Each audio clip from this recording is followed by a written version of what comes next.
Salam, hörmətli tamaşaçılar. Dünyaya baxışda sizi mən Emil Quliyev salamlayıram.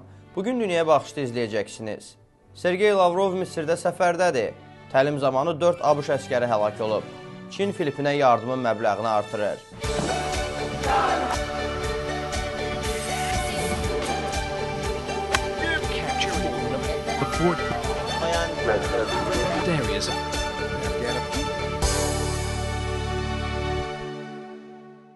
Rusiya Xarici İşlər Naziri Sergey Lavrov bildirib ki, onun ölkəsi Misirdə vəziyyətin sabitliyə qayıtmasından faydalana bilər.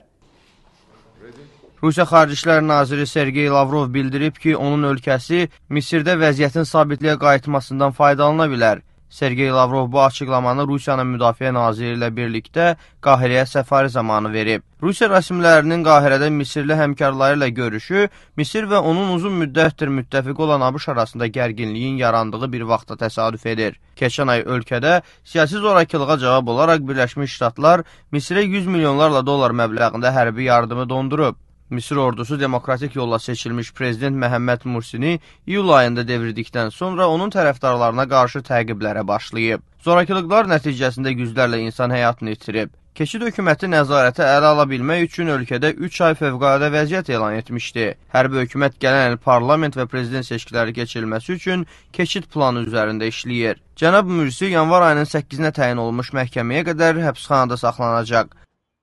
Ukrayna parlamenti həbsxanada olan sabiq baş nazir Yuliya Timoşenkonun Almaniyada müalicəsinə icazə verəcək qanuna dair səs verməni təxirə salıb. Xanım Timoşenkonun tərəfdarları bu hadisədən hiddətlənərək parlamenti tərk edib. Müxalifət lideri Timoşenko 7 il həbs cəzasına məhkum edilib. Avropa Şurası həbsi siyasi motivli adlandırıb. Xanım Timoşenko seçkilərdə hazırki prezident Viktor Yanukoviçin ən güclü rəqibi olub. O 2011-ci ildə həbs edilib və daha sonra xroniki bel ağrısından xəstəxanaya köçürülüb.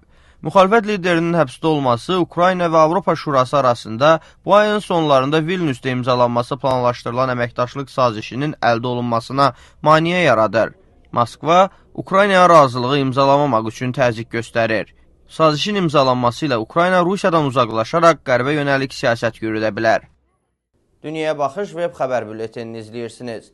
ABŞ rəsmiləri 4 dəniz piyadasının ölümü ilə nəticələnmiş partlayışın səbəblərini araşdırır. Rəsmilər bildirib ki, noyabrın 13-də baş vermiş insident Kaliforniya ştatındakı Pendleton hərbi düşərgəsində gündəlik təlim zamanı baş verib. Rəsmilər ölənlərin adlarını hələlik açıqlamayıb.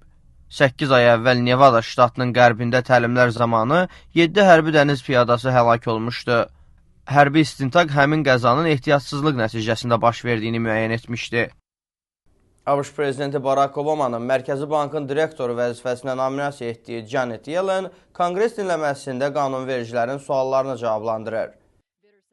Senatın Banklar Komitəsində respublikaçıların hazırda Mərkəzi Bankın direktoru müavini olan Janet Yellenə ciddi suallar verəcəyi gözlənilir.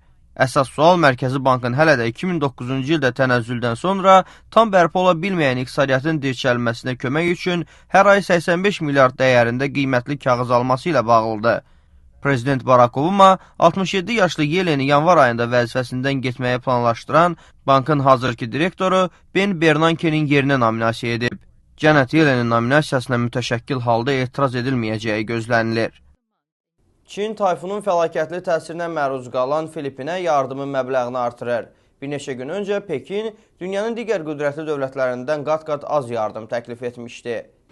Xarici İşlər Nazirliyinin sözçüsü Qinqang bugün deyib ki, Pekin Filipinə əlavə olaraq 1,6 milyon dollar göndərə bilər.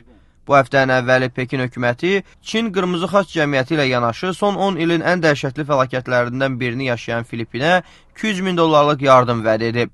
Bu rəqəm digər dövlətlərin vədindən dəfələrlə az olub. Müqayisə üçün deyək ki, Yaponiya 10, Avstraliya 9,6 milyon dollarlıq yardım təklif edib. ABŞ isə 20 milyon dollarlıq yardımla yanaşı kömək üçün əskərlərini də göndərib.